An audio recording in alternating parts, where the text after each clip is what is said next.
Ano ba mag-chat sa customer service ng Shopee na hindi automatic ang reply? Tara, alamin natin. Siyempre, unang-una ay pumunta tayo sa ating Shopee app. Tapos, pindutin natin itong nasa babang me. Tapos, i-scroll lang natin to at makikita na natin dito yung chat with Shopee. So, need natin i-click yon. Tapos, ganito yung makikita natin pagka-click natin. Siyempre, pagkakita natin dito is gusto na natin agad-agad mag-type ng mga concern natin, ng mga gusto nating ireklamo or itanong. Kaso nga, automatic lagi ang reply nito kapag nagta-type tayo dito or yung may mga concern tayo na gusto nating itanong sa Shopee, si Pixie lagi yung nagre-reply. Eh syempre, ang gusto natin yung customer service mismo ang magre-reply sa atin para talagang masagot talaga yung mga tanong natin. Ito kagaya nito, nag-chat ako dito na kunwari, bakit di nga makapag sa SPay later, pero ayan yung sagot niya. May mga sagot naman siya related sa SPay later, pero hindi niya talaga nasasagot mismo yung tanong ko. Yan, puro siya automatic yung reply. Related din naman siya SPay later, pero hindi talaga siya yung sagot sa tanong ko.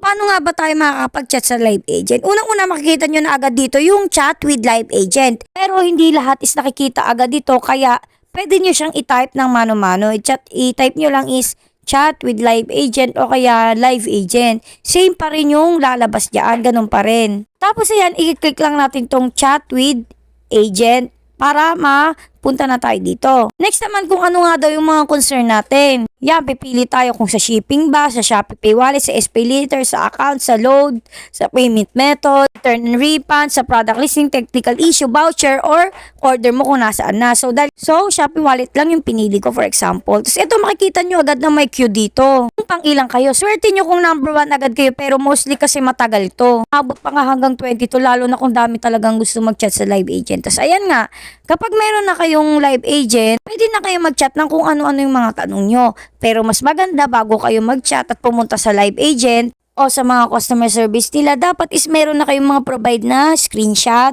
Mas maganda kasi kung meron kayong screenshot para mas madaling makatulong sa kanila. Tapos dapat meron din kayo activate na email address kasi doon nila ipapadala yung naging tanong nyo. Kasi parang may isisend sila na email sa inyo na kopya ng mga naging tanong nyo, na conversation nyo.